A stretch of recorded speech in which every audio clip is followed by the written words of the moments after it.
Hey everybody, I'm Becca Jordan. I'm the operations manager here at 21 Acres. We're an organic agroecology farm. We educate about climate change, we educate about green energy, we educate about regenerative agricultural practices. And we're a great place to come and have those conversations. I just wanted to point out that we are on what is historically Duwamish, Coast Salish, and Stillaguamish land. It's sort of difficult to determine where those boundaries are today, but a lot of peoples have historically stewarded this land. This was originally a tended food forest. So we just like to acknowledge that those folks were originally here. Those folks are still here as well. And we're just stewarding the land sort of as a continuation of that. So we're excited to work with Hawthorn Farm, Alexia Allen here in Woodinville. I am going to hand it over to you, Alexia.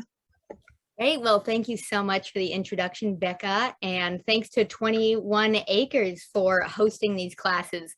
I love to share whatever I can in a way that hopefully helps somebody out there. So my hope is that everybody watching this now and in the future is able to glean some tidbit that is going to help you have a thriving and delicious life. So I'm going to share a little bit about food drying and preservation today. So really this method of dehydrating food, and what does that mean for you and your garden, and how do I use it? I mean, so many people do this in so many ways. This has got to be one of the oldest methods of food preservation. Like, it's pretty classic. You can put food in a sunny, dry spot and it will dry out and keep. And as a matter of fact, our wild Douglas squirrels in the forest run around and gather mushrooms and put them on branches and dry out the mushrooms to store them. So this isn't even just a human technique. So I'll show you what I do. There are so many ways to do this, and you're just going to experiment with what works best for you. But I have been dehydrating food for a number of years, probably 15 plus, and it really makes sense for me when I'm working with food from my garden and from the neighborhood. So again, this is just my way of doing things. I welcome questions throughout, and I'm probably not going to know the answers to all of them, but I'll be honest and give you my best take on the subject. So I dry food to preserve it for an entire year of storage. What really got me going on this was my husband and I, back in 2011, started a challenge of eating all hand harvested food. And could we build up our skills to do that for an entire year? So in 2017, we spent an entire year eating only foods that we or people we knew had harvested by hand. And this was a big skill that we had to build up to, and dehydrated foods were a cornerstone of that. And of course, people have been eating hand harvested food for a very long time. Like, this is not a new thing that we had to do. People say, wow, it's so impressive, you ate all hand harvested food. I'm like, well, for most of human history, it's actually been what people have done. So if you are starting out dehydrating food, join the club. You've got a lot of people backing you up, and a lot of people have done this throughout the eons. So really having that present for me, that food challenge, got me thinking, how do I eat food year round that I want to eat if I'm not going to the grocery store? And so we had to work on dehydration, even for things like salt. We would go to the ocean and get seawater and evaporate the extra water off and wind up with salt that we would need for our cheese making and stuff. So drying food out really helps preserve it. It saves space. And basically what I'm doing in drying is I'm saying, whoa, microorganisms, you can't actually eat this. There's not going to be enough water for all you yeasts and fungi and bacteria to sink your little teeth into this. Like, food is going to be so dry that you can't eat it. I can put it in a bag, I can store it dry, and that way I, the human, can eat this for the next year. There are some nutritional losses in drying and some flavor losses, but I'll give you some tips on how to mitigate that. And really the storage factor is huge. Like how much food I can store in a small space is really what keeps me drying and excited about drying. So when I'm talking about drying, I'm going to show you kind of the main categories that we use. And for us, that is fruit is probably the #1 thing we dry. Fruit has a nice high sugar content, so it stores well. And then meat for making jerky, if we happen to have a bounty of meat, and then herbs and vegetables come after that in terms of the importance of what we dry. Is this jiving with what folks are excited to learn and here for? You can pop it into the chat or make a comment. I'm vegan, so the meat is less of a relevance, but all the other stuff, yes, absolutely. Perfectly, yeah. And I was vegan for 10 years, and it's most you know, the fruits and vegetables are where this method really shines, for sure. Okay. And the basic concepts apply for anything. If you get the moisture content low enough in your food, you're going to be able to preserve it. So I'm going to start out with one of the absolute simplest methods that's going to highlight some of the tools that I use.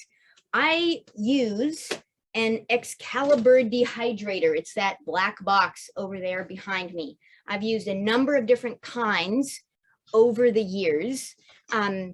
And there are lots of ones, like little circular ones that you just plug in. People give them to me, or they're free at garage sales. Those, I have a harder time using those because they don't dry the foods evenly. There's not always a fan. And I live in a very moist climate. So I kind of need all the help I can get getting foods dry. So I use these plug-in electric ones. They use a fair amount of electricity. We've got solar panels on our house, so it kind of balances out, but they are using electricity. And I have used my car as a solar dehydrator, but I'll tell you about that in a minute. So I'm going to start out with the absolute simplest method for dried apples. Now down here, I have a 5-gallon bucket filled with dried apples, and there are like another 5 or 6 gallons inside. We do a lot of this, and this is good food. In terms of storing calories quickly, it's hard to beat dried apples. And if you don't have an apple tree, don't despair. Some neighborhoods have neglected apple trees, or places where people threw an apple out the window and left and an apple tree has grown. So if you're willing to look around and ask people if you can pick up fruit or take care of their apple trees, we've gotten a lot of fruit that way, like truckloads. So take a look. There's some apple trees out there who might be willing to strike up a relationship with you. Now, another game-changing tool for us has been a mandolin. This is a slicing tool that's going to give me lots of even slices quickly. In terms of drying fruit or even just roasting zucchini, we use this tool a lot, and it's been a game changer in terms of how quickly we can process a lot of food. If you're not processing a ton of food, or you're just starting out drying, don't worry about it. Just use a good old knife and cutting board and experiment. But if you're processing a lot, or you're like, oh man, this is taking forever, a good quality thrift store mandolin could really help, especially because, at least this is me, I just eat the entire apple. I'm into whole foods. I'm like, I want to eat as much as possible. I want to spend as little time processing and messing around with this as possible. Again, because this is where most of our food is coming from. I've got to make it fast and easy. I take the entire apple. It's a clean apple I picked off of one of our trees. Has a couple of little dings on it. But you know what? I'm okay with eating those. I don't core it. I don't peel it. I just adjust the mandolin for the size of slice I want. This little dial will change the thickness of the slice. There's a pretty wide range here that's going to work. I take my apple. I like to start at the blossom end. So I just slice the blossom end, and lo and behold, my tray fills up with gorgeous slices. I'm slicing the core. The seeds are just falling right on the tray. That's all fine. The stems are right there. They'll just kind of come out in the processing. Okay, I have a big tray full of slices. I make sure that they're not overlapping, but otherwise I just kind of jumble them on there. You can totally be more tidy and precise. Sometimes when we do this, you know, with a number of different people, you can tell who's done which tray based on how tidily the apples are arranged. I'm just giving you permission to be a little messier if that helps you actually get it done. So there's my tray of apples. You see that they're not, you know, they're not really overlapping anywhere. I'm done with this tray. I turn around, open up the dehydrator, slide it in, and turn it on. And then 8 hours later, I pull out the dried apples. I like that little time warp. Oh yes. And I wanted to mention the other super duper important part of this equipment, the cut resistant glove. They are super cheap. You can buy a bag of them at restaurant supply stores. So important. You saw how it's just whipping that apple through there. It's a pretty sharp blade.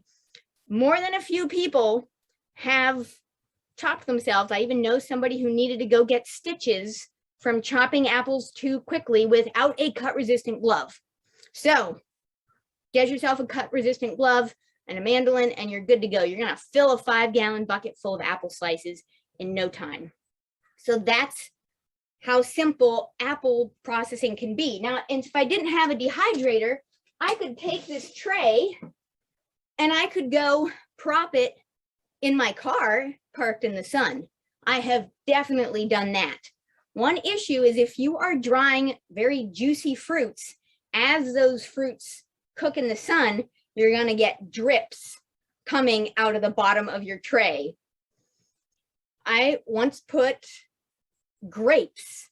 I had these beautiful golden grapes on one of our vines, and I put trays of them all over the dashboard of my car. It was perfect. And then after a day in the sun, I realized that there was this drippy honey type of substance coming off of the grapes. It's like, oh no, it's all over the dashboard. And I said I was a slightly untidy person. Well, I just left the stuff on my dashboard and brought the grapes in. And then a day or two later, as I was driving, I thought, wow, I should just lean forward and lick that stuff off of my dashboard. Like that's pretty delicious. So I'm actually like licking my dashboard as I'm at a red light, don't worry. And then I looked up and I noticed the person in the car next to me looking at me just wide-eyed, like, what is that person doing licking her dashboard? So just be sure that your car is protected somehow. Some of my first adventures in dehydrating was when I was doing a field biology job up in the mountains, and I would make a big pot of bean soup, and then I would put it on, smear it out on cookie sheets, leave those cookie sheets in my car parked at the sunny trailhead for 7 days. I would come back out of the mountains, and lo and behold, I would have a bunch of dehydrated bean soup that I could take with me on my next backpacking trip. So it's totally possible to use a car if you're in a sunny, dry place. And for me, that's not always Western Washington. I do a lot of my food preservation in September and October, which is when we get a lot of harvests. And we also can get some super rainy days. So I'm really, like, if I'm relying on this food, I like to be able to plug in the dehydrators, but you can use a car pretty handily. The temperatures can get really high in a car, sometimes too high for drying herbs, but reasonable for drying fruits and vegetables. So that's something you can try to help augment your drying capacities. And I've seen a couple of Oh, and then I just saw there a greenhouse works as well. You can absolutely try that. I've dried kelp in our greenhouse, just like strung up a clothesline in there and draped kelp all through the greenhouse and dried it very well. So just depends on like how many flies you have at your place and kind of just assessing your conditions. We're a pretty working farm here. I just don't want a lot of flies landing on my food. Earwigs also love to crawl into the dehydrator. If I turn a dehydrator off and leave it out here overnight, because sometimes I'm going to bed, I know that the fruit will be too dry if I leave the dehydrator on all night. So I'll turn the dehydrator off. I turn it back on in the morning, and I notice that my apple chips are sprinkled with happy little crunchy, well, they're not happy anymore. They're dead, crunchy little earwigs. I kind of wondered what they taste like. I'm like, I can make earwig jerky, but I don't recommend it. Just be aware of like, what is your personal insect tolerance?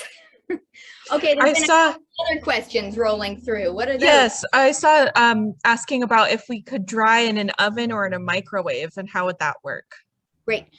Microwaves, no, because it's kind of like a whole different heat system. So I have never heard of successful microwave drying. I've heard people specifically recommend against it. Like it's not actually the kind of heat that's going to get your food dry. And it's also contained in that microwave. Like when you're drying food, you need that moisture needs to go somewhere. I mean, I can feel the warm, moist, apple-scented air coming out of the dehydrator. So that moisture needs to escape from the food and go away. An oven can work really well if you can turn it down low enough. I've used it for things like dehydrating maple syrup, evaporating moisture off of maple syrup, or for reducing applesauce down into apple butter. I'll put that in a pan in the oven and stir it. And I'll leave the oven door sometimes propped a little open, or just like with a wooden spoon stuck in it to help that moisture evaporate. I tend to do that in the winter time when we want our house a little warmer anyways. Yeah, other questions? Okay, so that is the story on apples. I'm gonna set them right behind you. So for most fruit, I want to dry at about 135 degrees Fahrenheit. What's that in Celsius, does it say? So about 57 Celsius. And my dehydrator has a little knob where you can adjust the temperature. So you can have the temperature very low if you want to do herbs, and you can have it very high, like over 145 degrees, if you are dehydrating meat or jerky. And here's another secret. Even when I'm doing a load of apples or tomatoes, I will turn that knob up to high for a couple of hours to get as much moisture out of that quickly. And then I'll turn the knob back down to 135 degrees Fahrenheit to finish the drying process at a lower temperature. And that's just a little secret to minimize the amount of time that the food is in the dehydrator. Kind of want the dehydrator to, do its work as quickly as possible. The longer fruits are in there and vegetables are in there, the more nutrients are being lost. So it's good to kind of do that, get stuff cycled through the dehydrator as quickly as possible. That's another reason I fill full loads of a dehydrator, get everything in there dry, and then pull it all out and put a fresh load in. So I'm not putting in moisture as I'm trying to get stuff to dry in there. So I saw a question about these screens. These are awesome screens. They came with the Excalibur dehydrator. There's the plastic frame. There's a plastic mesh. So I can have my dried apples on here or my dried figs, and then I just pull up this sheet and just pour this right into a bucket. You can also get these plasticky, I think they're called Teflex sheets, that you can use for making fruit leathers, which is what I'm going to show you next. So here is some raspberry apple fruit leather, and you can see I have it on the black plastic tray. There's the mesh, the clear mesh plastic tray, and then the sheet that's great for drying out fruit leather. And I'm peeling it. Oh, so satisfying.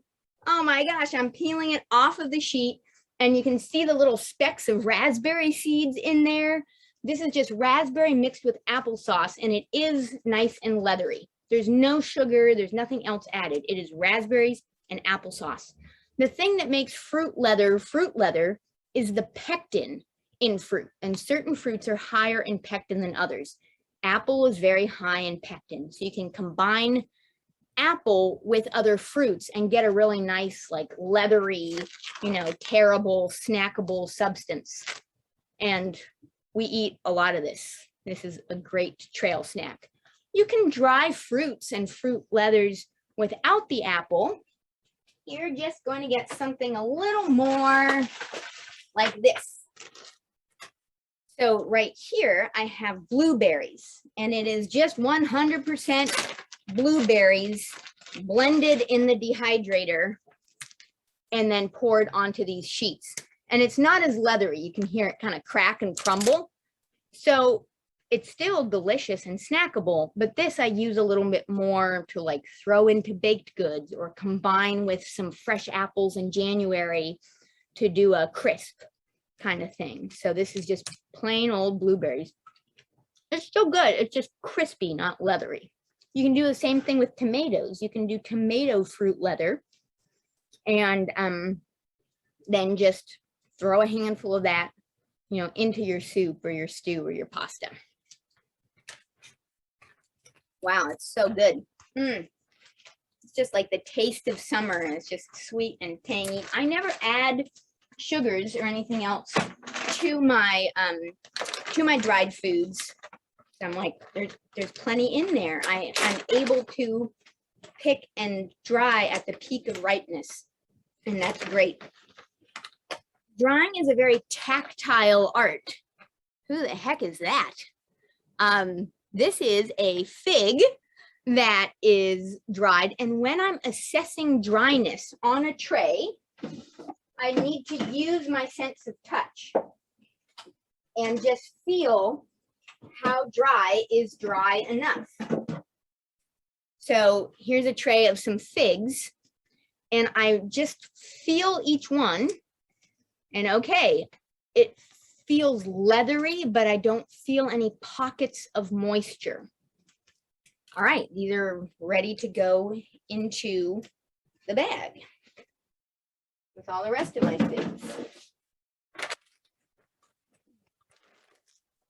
For large fruits, if I just take a whole fig and I plunk it on a tray, it's not going to do much.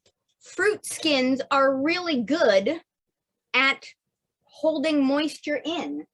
If I take a bunch of raw blueberries, here I have blueberries and one of our native berries called salal, which is a delicious berry. If I just take a whole handful of these and sprinkle them on a tray and put them in there, it's going to be weeks. It's going to be a very long time before they dry out. So what I need to do is break the skins on these blueberries, and that way I can make a little fruit leather.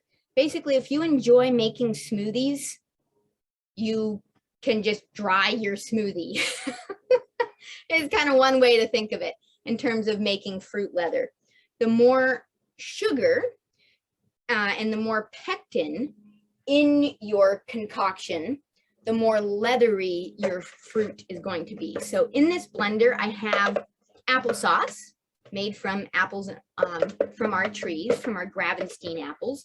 Some varieties of apple make better applesauce than others, so your mileage may vary.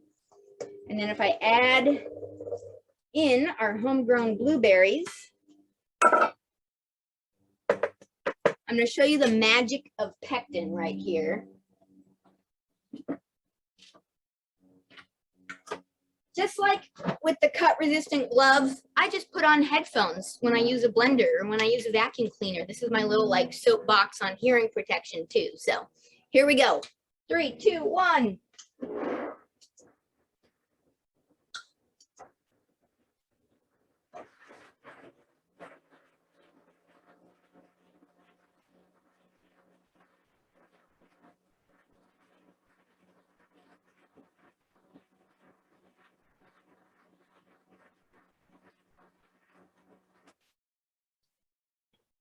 Good enough.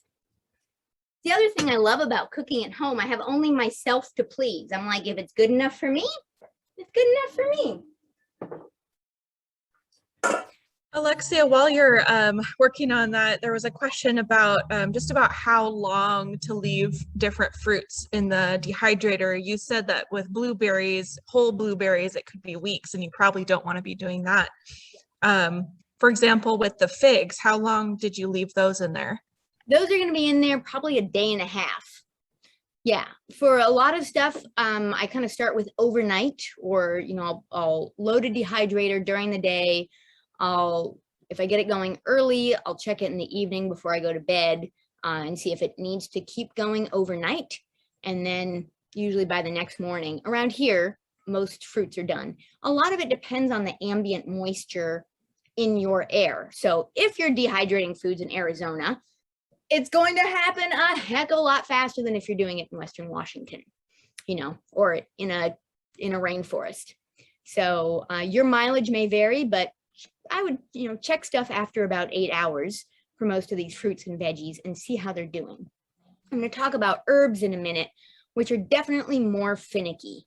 You know, you're trying to, with herbs, you're trying to capture more volatile chemicals. So you want to dehydrate those at the lowest temperature possible. For a lot of our herbs, I don't even use a dehydrator. I just hang up bundles in a well-ventilated place that's in the shade, and that's good enough. And that gives me far better quality herbs, dried herbs, than you can buy. How about for the fruit leather that you're making right now? Is that a shorter amount of time than the fruit?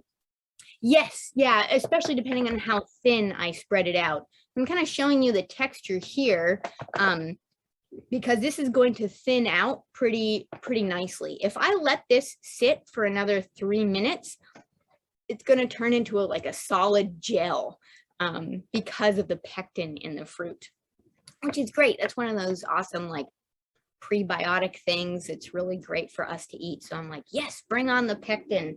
I don't buy extra pectin to put into anything. I haven't bought extra pectin in years.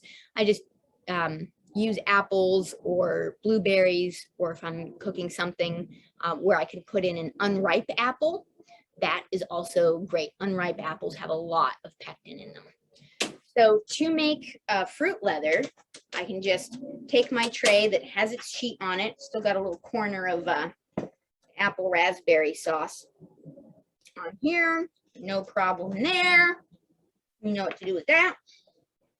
And then I just pour this onto a sheet. Don't go overboard, and I don't let it run off of the sheet, or you know, make it too thick. Having it a little bit thinner and a little more uniform is going to give you a better product in the long run.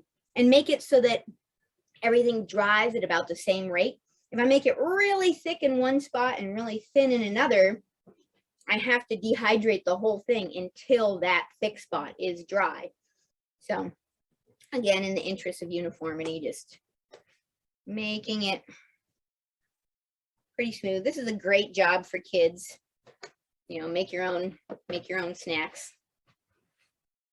So good. So this will dry. I would expect it to dry overnight easily. If I filled the dehydrator with sheets like this and sliced apples, I turned it up to high until I go to bed, turn it down to 135. The high here is about 155 degrees on these dehydrators. And I would expect it to be good to go, you know, ready to peel off the sheets and reload the dehydrators tomorrow morning. And I have 4 Excalibur dehydrators, and there are times where they're all full and all cranking at the same time. Yeah, we do a lot of this. I'm gonna reach around and grab the other tray. Are there any other questions popping up? I don't see any questions right now, but definitely ask them if you have them. I just wanted to say I'm feeling so inspired to maybe make some dried fruit or some fruit leather for holiday gifts this year. I think that would be great. I've never tried any of this before. Last year, Alexia, I tried canning tomatoes for the first time because of you. So I'm just really excited to try this out. That's awesome. Well, I want to talk also about how to store your dried produce, because there are a couple of things to know about that. Oh, I do see a question popping up from Natasha. Are there any fruits and vegetables which retain the most nutrients versus those that lose the most in the dehydrating process? That's a really good question. That's great, because it sometimes has to do with how many nutrients are in your fruit to begin with. So I can slice an apple, and now this is pretty leathery and crunchy. Like, this is good to dry, and there's a lot of calories in this. There's a fair amount of nutrition in this. And if I turned off the dehydrator at the right time, there's a fair amount of flavor and like aroma in this. So I've heard of people dehydrating stuff like watermelon or cucumbers or lettuce. And I'm like, power to you. If you are loving your dehydrator and you want to do that, great. I'm into maximum calories and nutrition for every unit of electricity. So it doesn't feel worth it to me to dehydrate fruits and veggies that are very high in water to begin with. And there, as far as I know, there's nothing that you shouldn't dehydrate or is terribly worse to dehydrate. It's just a matter of dehydrating so that you optimize the nutrition you get.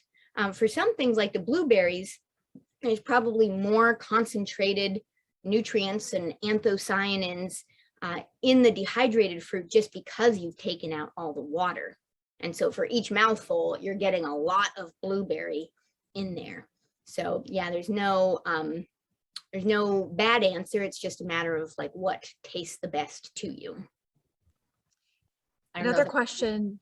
Yeah, that's great. It makes sense that things with more water in them probably wouldn't do as well in the dehydrating process. Another question from Daniel. How long do the fruit leathers last? Is everything about a year long? I aim for about a year, in large part because that feels respectful to the plants. I'm like, okay, blueberries, if I'm asking you to crank out another generous crop for me, I want to make sure that I am using and sharing the whole crop that you gave me last year. So there are a few things, like I have some corn and beans that I dry. You know, I grow large quantities of those as well. And sometimes those will go from year to year. And also because I can't grow the same corn varieties every single year, just based on how corn pollination works. So I'll grow all our popcorn for 2 years, 1 year, and then grow a whole bunch more sweet corn to dehydrate the next year. So, but I do try to not let anything go beyond 2 years, and I really try to eat everything up in a year. Also, this gets us to eat sometimes the less exciting stuff that I've dehydrated. You know, I dehydrate a bunch of autumn olive berries, and they're pretty good, but people don't reach for them first. They reach for the blueberries first. So at a certain point, I have to say, people, stop eating the blueberries until you eat all the rest of the autumn olives. And then we can keep going. You know, or sometimes there's a batch of apple leather that's not quite as delicious. We do really try to make ourselves eat the things that aren't so tasty. However, I don't dehydrate green beans anymore, and I don't dehydrate plain zucchini anymore, because those were things where we really had to force ourselves to eat them and like congratulate each other for eating the rest of the dried green beans. It's like, no, there are tastier ways to preserve those. We can just extend the growing season for those more and just appreciate them more when they're fresh, if we don't need to really store those calories. So if we don't find ourselves reaching for jars of dried green beans for a year or two, then we just stop drying green beans. Hope that makes sense.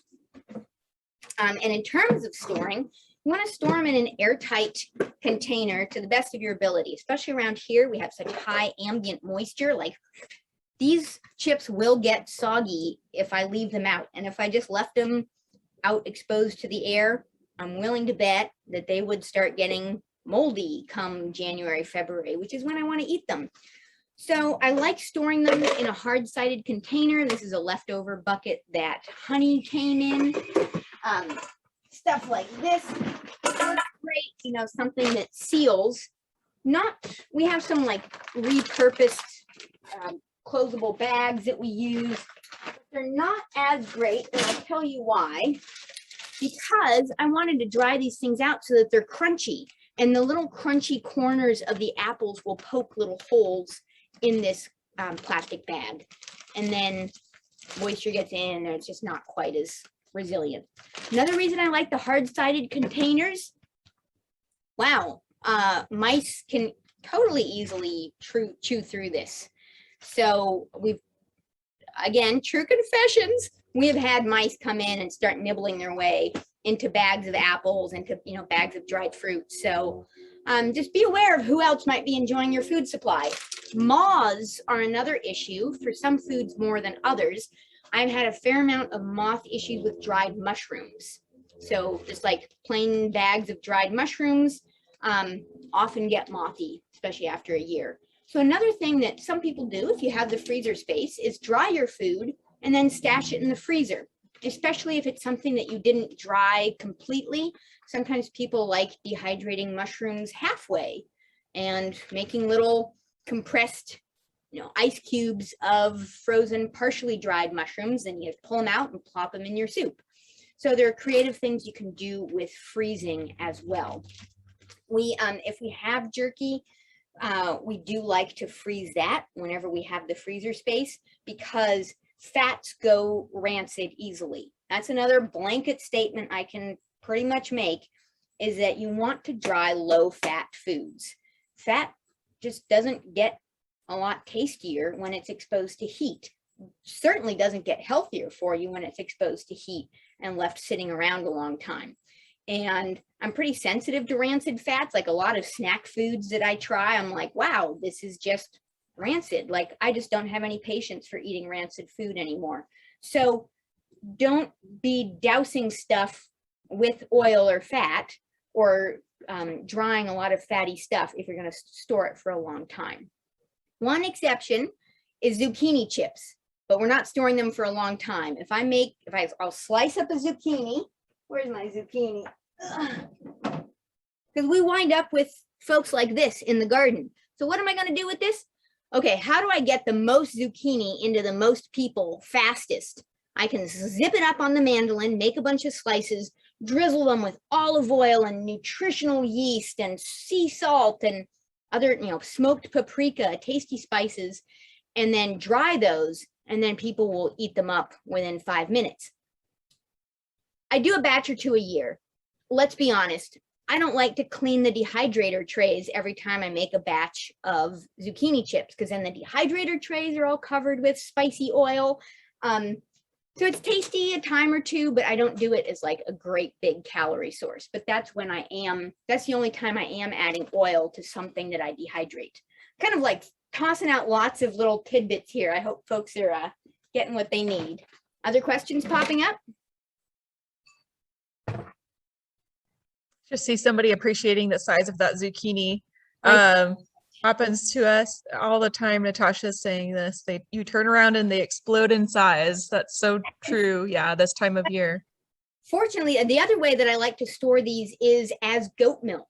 So I just feed these, you know, when they get really big. I mean, we get some like this big, and I just toss them in the goat pen, and the goats turn them into milk. So that's really handy. All kinds of food storage strategies here. So as I was saying, I have my bucket. I have my tray of apples right here. I just pick up this plastic, toss them in. Super easy. Again, we're doing this several hundred times over the course of a harvest season. You know, me and the other folks who live here and do the processing. So those little things that make it faster, just make it easier and easier to eat local and eat the way we want. Oh, I forgot to mention another hazard with the plastic bags or any clear plastic container. If I have this in the sun or I leave it on the kitchen counter and it's sunny, the sun can come into the bag, bring out any moisture that's residual in these fruits, have it condense on the bag and then drip into the fruits again and make a moldy spot. So that's another reason to store them in solid and opaque containers. I really love the container I showed you. Here, this one, the original one with the dried apples, it's got this lid that screws in after you kind of pound this black rim onto the bucket and then screw this lid in. This is called a gamma lid, G-A-M-M-A. And pretty much the more we use them, the more we love them. It's got a little airtight gasket here, and we store a lot of stuff in these buckets, and they are, rodent proof / resistant, airtight. We can, they work very, very well for us. So I recommend those if you're going to be storing a lot of stuff. We love them. Okay. Anything coming up? Oh, I'm going to show you a few tomatoes just to kind of complete our fruit and veggie roundup. And I'm going to end with the pinnacle of dehydrating and what you can, probably one of the places to start as well, which is with herbs. But with tomatoes, I have a couple of tomatoes here. I have our nice, I just picked these before the class started. These are little sun gold cherry tomatoes, very easy to grow. And these are Amish paste tomatoes. So these tomatoes have a lot of flesh in them and not so much water. A lot of heirloom tomatoes or slicing tomatoes have a lot of water. And like we were talking about, makes it a little hard to dehydrate, or you don't get quite as much bang for your buck when you dehydrate high water fruits and veggies. There's a lot of meat in there, and I'll show you when I slice it. So you can see that there's a lot of that wall of the tomato and not quite so many cavities full of seeds. Like, this is not dripping juice. There's a lot of tomato in there. And these slices, I can just slip onto my tray and I will make amazing tomato slices that I can throw into a soup. I can take them out of the dehydrator when they're dry and put them in a jar of olive oil, and they're going to be delicious and beautiful. And I can chop them up and put them on a salad any time of year. In fact, that's a great way to store dried tomatoes, is in a jar of olive oil, as long as they're super duper dry and they're not going to get moldy in there. Sometimes I'll take out the spot where the stem was, often I just eat it. But again, just you have to have the conversation with each of the fruits and see what you like. So here is my tray of tomato slices ready to go. And with the cherry tomatoes, they're a little higher water, but right now I'm going to give you the tip that is worth the price of admission to this class. I know it's a free class. Here's my little cherry tomato. Here's where it was attached to the stem. When I cut this tomato, I want to cut it across the equator. I don't want to cut it from pole to pole. Why? Because if I cut it across the equator, I cut into the little chambers of the seeds in there, and more moisture can escape. If I cut it from the stem to the blossom, I'll often cut, or you can wind up cutting so that you actually encapsulate moisture, like you're cutting into the walls of the tomato in such a way that moisture doesn't escape as readily. This was one of those aha moments where I'm like, why isn't this tray of tomatoes drying? Oh, the person who was slicing them sliced them all very carefully from the stem to the other end of the fruit. So just cut them across the equator, and you want to put them face up. So cut side up, because if I put them cut side down, they like just melt into the mesh of the tray and just dry there and stick there, and I have to like scrape them off. So it's not such an issue with the big sliced tomatoes, but with the little cherry tomatoes, it's totally been an issue for us. So again, dried tomatoes, super popular for us. I grow, you know, and store gallons and gallons of these. It's more cherry tomatoes than we can possibly eat, and we're handing out jars of them to all the neighbors, and we still have more cherry tomatoes, so we dry them, and I actually really love this. If you make tomato sauce with anything, you can spread that out on one of those sheets, just like we did with the applesauce, and make a tasty tomato leather that stores super easily. And so whisk that away. We've got to talk about herbs. Are you ready to talk about herbs? Any other questions on the fruits and veggies? Okay, awesome. So again, ancient and beautiful methods of food preservation. Drying herbs might be where you get the most, well, I don't know, this is all good stuff, but you get a lot of bang for your buck drying herbs, because you can make herbs that are more flavorful than what you can buy, because you are able to control all aspects of the drying process. So forget the dehydrator. It's as easy as me taking some basil stems. Now these have already started going to flower. They're still good, but they're just what I could grab in the greenhouse right now. I can put a rubber band or tie a piece of string here, hang this up in a shady spot, you know, someplace in the kitchen is great. I can put a paper bag around it or not. It works for me if they're in a dark spot. I don't always hang them in a paper bag, but you'll see people who recommend, like, yeah, put a grocery bag over it, hang that up. And as long as there's enough airflow, these leaves are going to dry beautifully. And drying them at a low temperature preserves those volatile oils. My mom, who's an amazing cook, came and was using some of our dried herbs. She's like, wow, I need to use half as much of your dried basil because it's so flavorful, because it's really been able to preserve those volatile chemicals. And dried herbs are something that I do try to use up every year and make a fresh batch every year, so that they really keep those wonderful sun-warmed garden aromas. I do a lot of basil, rosemary, thyme, sage. A lot of these plants are already quite low in moisture and easy to dry a year's supply. So the herbs are great. You can do things like, here I have a bunch of red clover blossoms that I just picked.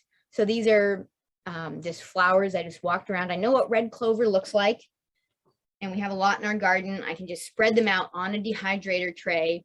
I can set them in the shade somewhere. I can put them in a dehydrator on the lowest herb setting, and in a day or so, they will be nice and crispy dry. And I can just put them into a jar. So I have jars of dried herbs here, and I like being able to see what's in them, but a lot of people like to store them in dark glass or in paper bags or things where they're not going to have light hitting them. And then we just use these for making our teas, or for things like herb honeys. So here's a bunch of dried Tulsi herb in a jar of local honey.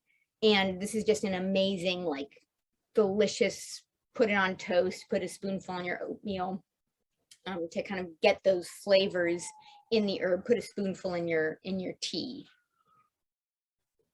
I also do herbal salts. We're down at the very end of the jars of some of this stuff. I was like, oh my gosh, this doesn't look very impressive, but we are trying to use everything up before I make another batch. This is carrot salt. So we had, you know, little bits and pieces of carrot during our big carrot harvest that's like, you know, they're weird shapes, or we don't want to store them. So I'll dry a whole bunch of little bits of carrot, little bits of celery from the garden, little bits and pieces of onion, and then I'll dry all those and then pulse them in the blender, with some salt and make a seasoning salt that I can just put a nice big spoonful in soup. And I do a similar thing with our peppers. I dry a lot of peppers.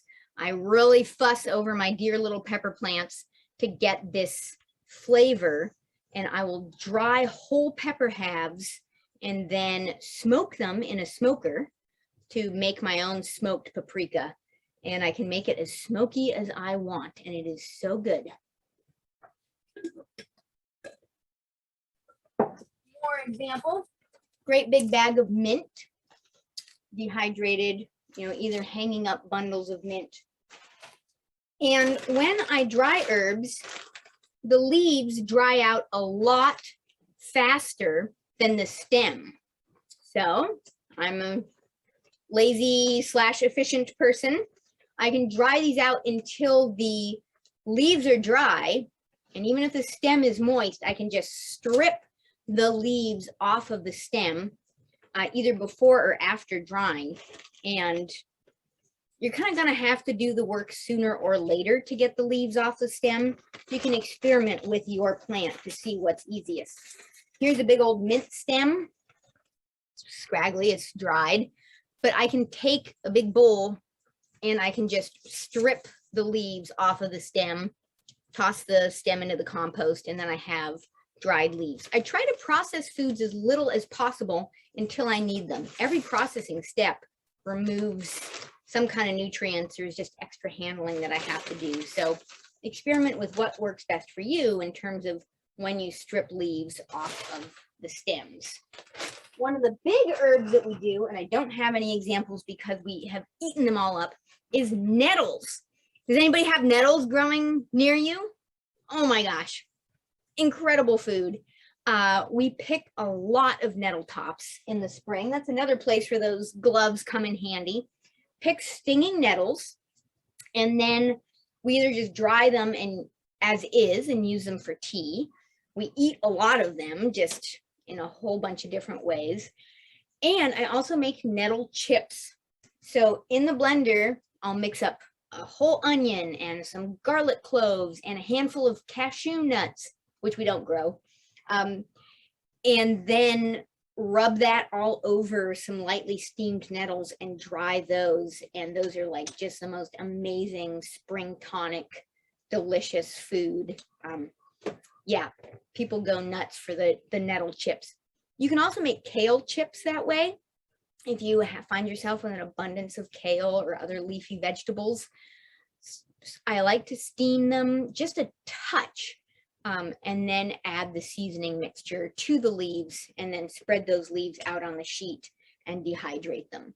And the reason I blanch them a little bit, well, for the stingy nettles, it's to help mitigate the sting that's on them. If the plants are steamed, the sting goes away.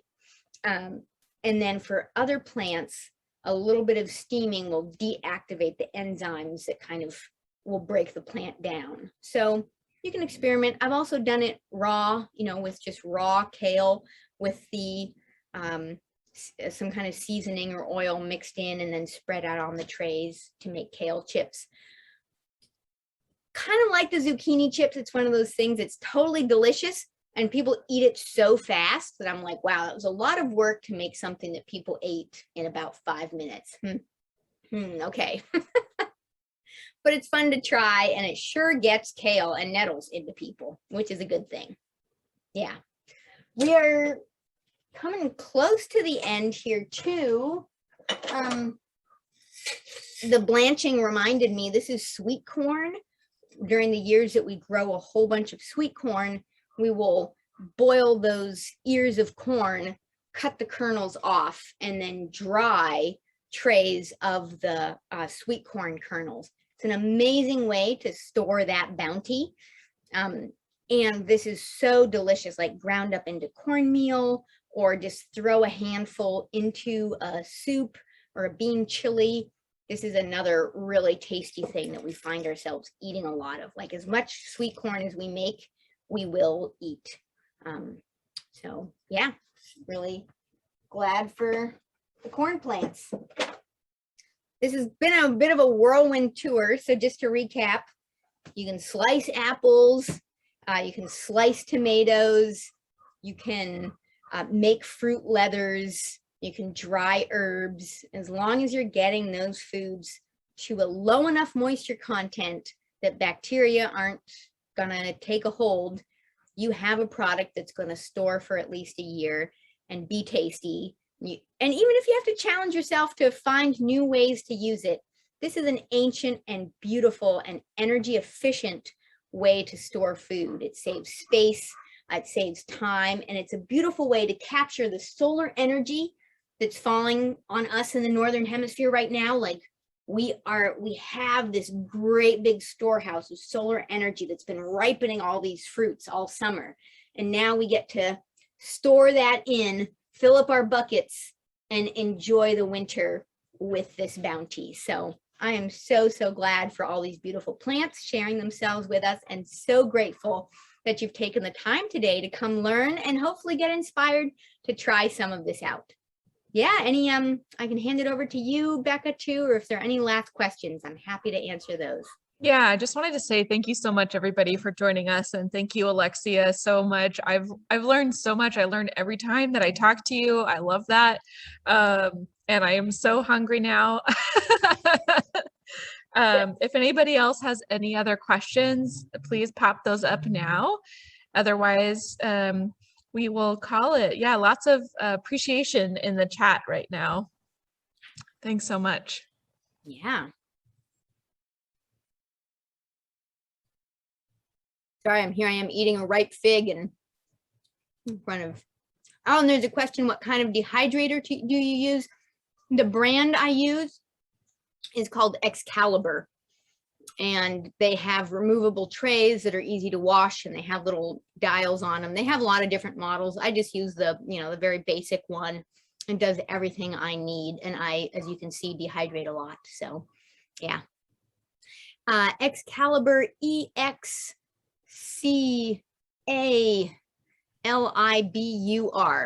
I've just typed it in the chat as well. Perfect, thank you. I was like, whoa, spelling bee flashback.